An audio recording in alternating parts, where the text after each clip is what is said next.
بسم اللہ الرحمن الرحیم۔ رسول کریم صلی اللہ علیہ وسلم کی حیات طیبہ کے دو دور۔ اللہ تعالیٰ نے کمزوری اور بے بسی کے دور میں بھی آپ کی مدد کی اور طاقت کے زمانے میں بھی اپنی تائید و نصرت سے نوازا۔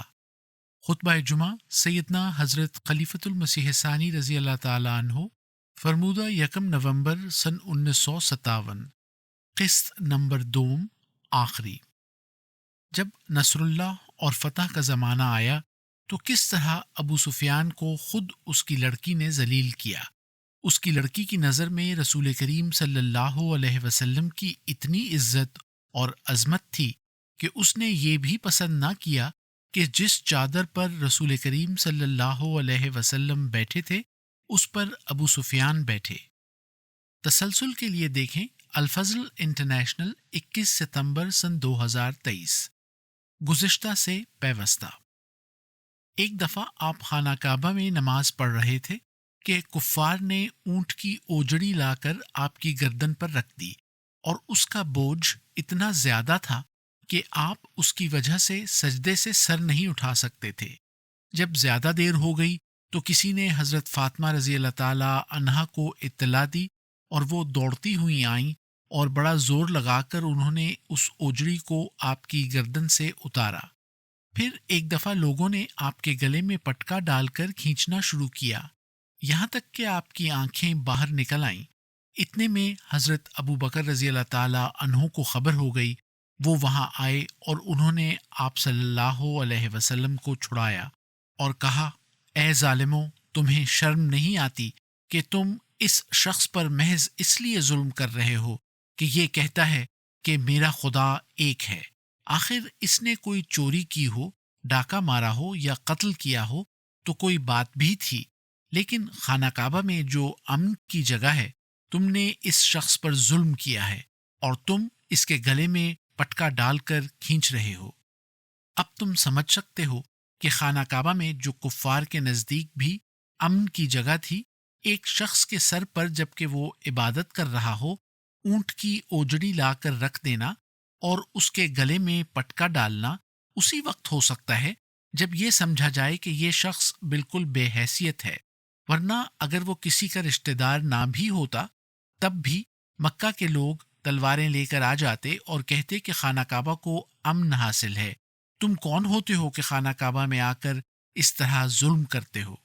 پھر آپ صلی اللہ علیہ وسلم کی کمزوری کی ایک مثال یہ ملتی ہے کہ آپ کی ایک بیٹی مکہ میں تھی جسے آپ نے مدینہ بلوایا۔ جب وہ مدینہ جا رہی تھی تو ایک شریر شخص نے ان کی اونٹنی کا تنگ توڑ دیا۔ پھر وہ شخص خانہ کعبہ گیا اور اس نے خوب قہقہا لگا کر رؤوسا کے سامنے کہا، جا کے دیکھو محمد صلی اللہ علیہ وسلم کی بیٹی کا کیا حال ہے۔ وہ مدینہ جا رہی تھی کہ میں نے اس کے اونٹ کا تنگ کاٹ دیا اور وہ زمین پر گر گئی۔ اس وقت ہندا بھی وہاں موجود تھی۔ یہ وہی ہندا تھی جس نے حضرت حمزہ رضی اللہ تعالی عنہ کا کلیجہ نکلوا دیا تھا، اور جنگ بدر اور دوسری لڑائیوں میں کفار کو مسلمانوں کے خلاف اکسایا کرتی تھی اور کہتی تھی، جاؤ اور لڑو، ورنہ ہم عورتیں تمہارے قبضے میں نہیں آئیں گی، ہم تمہارے پاس تبھی آئیں گی جب تم مسلمانوں سے لڑو گے اور انہیں قتل کرو گے۔ وہ فوراً کھڑی ہو گئی اور کہنے لگی، مکہ والو، تم کو شرم نہیں آتی؟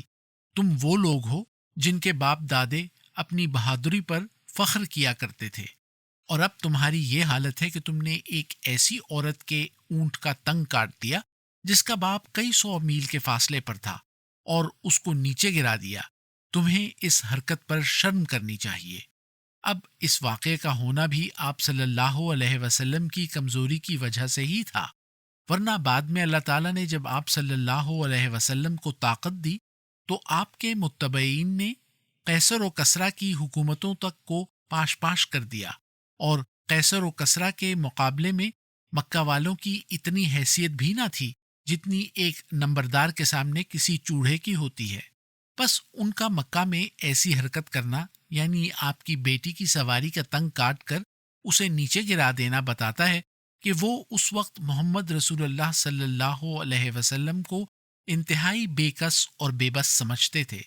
غرض تاریخ میں کثرت سے ایسے واقعات آتے ہیں جن سے پتہ لگتا ہے کہ محمد رسول اللہ صلی اللہ علیہ وسلم پر ایک وقت ایسا آیا جو آپ صلی اللہ علیہ وسلم کی نہایت درجہ کمزوری اور بے بسی پر دلالت کرتا تھا، مگر اس کے بعد پھر وہ زمانہ آیا جب نصر اللہ اور فتح آ گئی اور لوگ فوج در فوج اسلام میں داخل ہونے شروع ہو گئے۔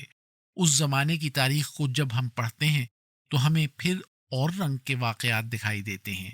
چنانچہ نصر اللہ اور فتح کا زمانہ آیا تو ہمیں یہ نظارہ نظر آتا ہے کہ صلح حدیبیہ کے بعد جب مکہ والوں نے معاہدے کی خلاف ورزی کرتے ہوئے خزاع پر حملہ کر دیا تو انہیں خطرہ محسوس ہوا کہ مسلمان اپنے حلیف قبیلے کی مدد کے لیے کہیں مکہ پر حملہ نہ کر دیں۔ چنانچہ انہوں نے ابو سفیان کو مدینہ روانہ کیا تاکہ وہ کسی طرح مسلمانوں کو حملے سے باز رکھے۔ جب حدیبیہ کی صلح ہوئی ہے اس وقت ابو سفیان مکے میں نہیں تھا۔ انہوں نے ابو سفیان سے کہا، تو اب مدینے جا اور مسلمانوں سے کہہ کہ اس معاہدے کے وقت چونکہ میں مکے میں موجود نہیں تھا اس لیے وہ معاہدہ میری تصدیق کے ساتھ اب شروع ہوگا، اور پھر 10 سال کی میعاد بھی تھوڑی ہے، اسے بھی بڑھا دیا جائے۔ وہ مدینے پہنچا اور رسول کریم صلی اللہ علیہ وسلم سے بھی ملا، اور حضرت ابو بکر رضی اللہ تعالی عنہ اور حضرت عمر رضی اللہ تعالی عنہ سے بھی ملا، مگر کسی نے اس کی طرف توجہ نہ کی۔ آخر وہ حضرت علی رضی اللہ تعالی عنہ کے پاس گیا اور ان سے مشورہ طلب کیا۔ حضرت علی نے مذاقاً کہا کہ تم مسجد میں جا کر یہ اعلان کر دو کہ میں چونکہ اپنی قوم کا سردار ہوں اور معاہدے پر میرے دستخط نہیں، اس لیے آج سے وہ معاہدہ کیا جاتا ہے اور اس کی اتنی مدت بھی بڑھائی جاتی ہے۔ اس نے اس مذاق کو مان لیا اور مسجد میں سب کے سامنے کھڑے ہو کر اعلان کر دیا کہ مدینے والو، تم نے ایسے لوگوں سے معاہدہ کر لیا تھا جن کی کوئی ذمہ داری نہیں، ذمہ داری میری ہے، اور میں اپنی ذمہ داری کو پورا کرنے کے لیے چاہتا ہوں کہ معاہدے کی مدت بھی بڑھ جائے اور میرے دستخط بھی ہو جائیں۔ سو وہ معاہدہ آج سے شروع ہوتا ہے کیونکہ اب اس پر میری تصدیق ہے اور معاہدے کی مدت بھی اتنی بڑھا دی گئی ہے۔ اس اعلان پر سب صحابہ رضوان اللہ علیہم اس کی حماقت کی وجہ سے ہنس پڑے اور اس کو سخت ذلت محسوس ہوئی۔ بعد میں وہ بڑے غصے میں حضرت علی رضی اللہ تعالی عنہ کو مخاطب کر کے کہنے لگا کہ تم نے جان بوجھ کر مجھے ذلیل کروایا ہے اور تم لوگ ہمیشہ ہمارے دشمن رہے ہو۔ اس کے بعد وہ ناکام واپس چلا آیا۔ اس سفر میں اللہ تعالیٰ نے ابو سفیان کو ایک اور ذکر بھی پہنچائی۔ اس کی ایک لڑکی ام حبیبہ رضی اللہ تعالی عنہا رسول کریم صلی اللہ علیہ وسلم کی بیوی تھیں۔ ابو سفیان کو خیال آیا کہ مدینے آیا ہوں تو اپنی لڑکی سے بھی مل لوں۔ چنانچہ ابو سفیان رسول اللہ صلی اللہ علیہ وسلم کے گھر گیا۔ حضرت ام حبیبہ رضی اللہ تعالی عنہا نے بستر پر ایک چادر بچھائی ہوئی تھی۔ ابو سفیان اس پر بیٹھنے لگا تو حضرت ام حبیبہ رضی اللہ تعالی عنہا نے وہ چادر جلدی سے اس کے نیچے سے کھینچ لی۔ ابو سفیان یہ دیکھ کر کہنے لگا کہ بیٹی کیا بات ہے؟ کیا یہ چادر اس قابل نہیں کہ تیرا باپ اس پر بیٹھ سکے، یا میں اس قابل نہیں ہوں کہ میں اس پر بیٹھوں؟ حضرت ام حبیبہ رضی اللہ تعالی عنہا نے کہا کہ تم ہی اس قابل نہیں ہو کہ اس چادر پر بیٹھو۔ ابو سفیان نے کہا، بیٹی تم نے یہ کیا کہا؟ کیا میں تیرا باپ نہیں ہوں؟ حضرت ام حبیبہ رضی اللہ تعالی عنہا نے کہا، یہ ٹھیک ہے کہ تم میرے باپ ہو، لیکن اس کے باوجود میں یہ پسند نہیں کرتی کہ جس چادر پر خدا کا رسول بیٹھتا ہے اس پر تم جو خدا اور اس کے رسول کے دشمن ہو بیٹھو۔ اب دیکھو، جب نصر اللہ اور فتح کا زمانہ آیا تو کس طرح ابو سفیان کو خود اس کی لڑکی نے ذلیل کیا۔ اس کی لڑکی کی نظر میں رسول کریم صلی اللہ علیہ وسلم کی اتنی عزت اور عظمت تھی کہ اس نے یہ بھی پسند نہ کیا کہ جس چادر پر رسول کریم صلی اللہ علیہ وسلم بیٹھتے تھے اس پر ابو سفیان بیٹھے۔ پھر وہ دن بھی آیا جب اللہ تعالیٰ نے آپ کو مکے والوں پر عام فتح عطا فرمائی۔ ابو سفیان جب اپنے مشن میں کامیاب نہ ہوا بلکہ الٹا ذلیل ہوا تو وہ مکے کی طرف دوڑا تاکہ مکہ والوں کو صورتحال سے باخبر کر دے۔ مکے والوں نے پھر آپس میں مشورہ کیا اور ابو سفیان سے کہا کہ وہ مکے سے باہر نکل کر پتہ تو لے کہ مسلمان کیا کرنا چاہتے ہیں۔ ابو سفیان ایک منزل ہی باہر گیا تھا کہ اس نے سارا جنگل روشن پایا۔ یہ آگ جو تمام خیموں کے آگے جلائی گئی تھی ایک ہیبت ناک نظارہ پیش کر رہی تھی۔ حضرت عباس رضی اللہ تعالی عنہ کی ابو سفیان سے پرانی دوستی تھی۔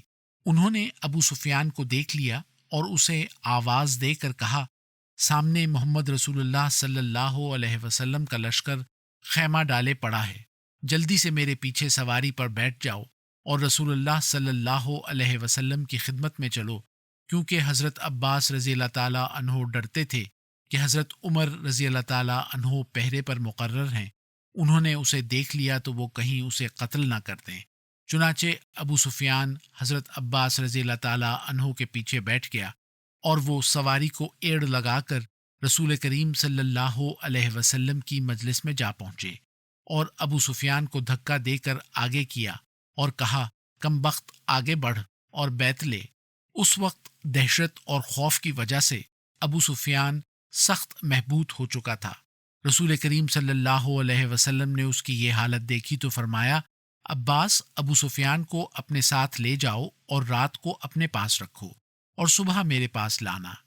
جب صبح وہ حضرت عباس رضی اللہ تعالیٰ عنہ کے ساتھ باہر نکلا تو نماز کا وقت تھا۔ اس نے دیکھا کہ ہزاروں مسلمان رسول اللہ صلی اللہ علیہ وسلم کے پیچھے ہاتھ باندھے صف میں کھڑے ہیں۔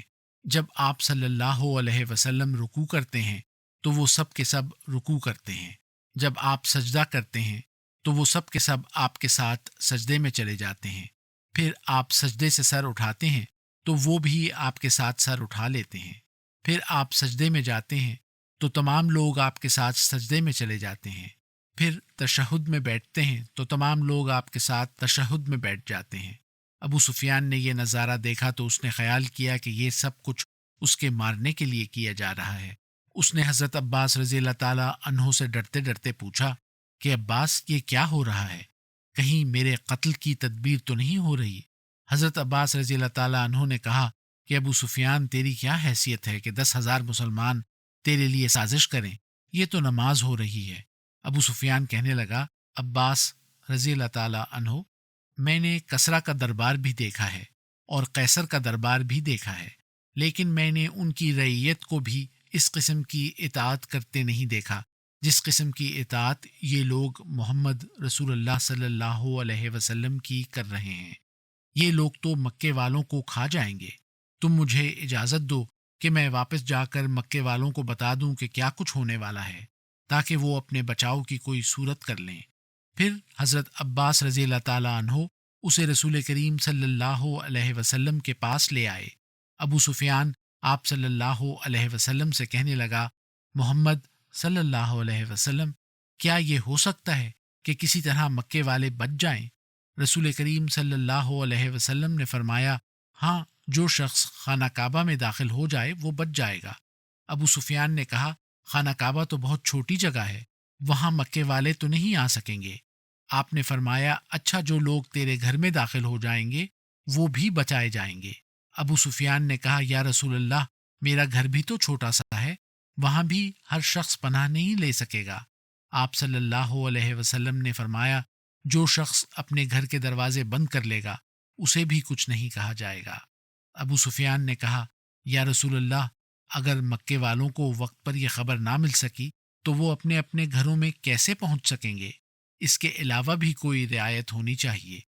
آپ صلی اللہ علیہ وسلم نے ایک چادر منگوائی اور اس کا ایک جھنڈا بنوایا اور فرمایا، یہ بلال رضی اللہ تعالیٰ عنہ کا جھنڈا ہے۔ آپ صلی اللہ علیہ وسلم نے وہ جھنڈا حضرت بلال رضی اللہ تعالیٰ عنہ کے ایک انصاری بھائی کو دیا اور فرمایا، جو شخص بلال رضی اللہ تعالیٰ عنہ کے جھنڈے کے نیچے بھی آ جائے گا اسے پناہ دی جائے گی۔ آپ کے اس حکم میں بھی ایک لطیف حکمت تھی۔ مکہ والے حضرت بلال رضی اللہ تعالیٰ عنہ کے پاؤں میں رسی ڈال کر انہیں گلیوں میں گھسیٹا کرتے تھے۔ وہ سخت تیز گرمی میں گرم ریت پر لٹا کر جوتوں سمیت ان کے سینے پر ناچتے اور گرم پتھروں پر انہیں گھسیٹتے ہوئے کہتے تھے کہ کہو، ایک خدا نہیں بلکہ بت بھی خدا ہیں۔ اس پر وہ کہتے، اشہد ان لا الہ الا اللہ و اشہد ان محمد رسول اللہ۔ رسول کریم صلی اللہ علیہ وسلم نے خیال فرمایا کہ آج بلال رضی اللہ تعالیٰ عنہ کا دل انتقام کی طرف بار بار مائل ہوتا ہوگا۔ اگر میں نے انہیں معاف کر دیا تو وہ کہے گا کہ ماریں تو میں کھاتا رہا، لیکن جب میرے انتقام کا وقت آیا تو رسول کریم صلی اللہ علیہ وسلم نے مکے والوں کو معاف کر دیا۔ اس خیال کے آنے پر رسول کریم صلی اللہ علیہ وسلم نے حضرت بلال رضی اللہ تعالیٰ عنہ کے نام کا ایک جھنڈا بنا کر کہا کہ آج جو شخص بلال رضی اللہ تعالیٰ عنہ کے جھنڈے کے نیچے کھڑا ہوگا اسے بھی پناہ دی جائے گی۔ اس طرح مکے والے اکثر محفوظ رہے۔ صرف ایک طرف کچھ لوگ مارے گئے، جس طرف سے حضرت خالد نے حملہ کیا تھا، اور اس کی وجہ یہ تھی کہ ان لوگوں کو صحیح اطلاع نہیں پہنچ سکی تھی اور انہوں نے حضرت خالد رضی اللہ تعالیٰ عنہ کا مقابلہ شروع کر دیا تھا۔ رسول کریم صلی اللہ علیہ وسلم کو جب یہ خبر پہنچی تو آپ صلی اللہ علیہ وسلم نے فرمایا، اس میں ہمارا کوئی قصور نہیں، تم لوگوں نے ہی اپنے آدمیوں کو خبر نہیں پہنچائی تھی، ورنہ وہ مقابلہ کر کے موت کے منہ میں نہ جاتے۔ الفضل 22 نومبر سن 1957۔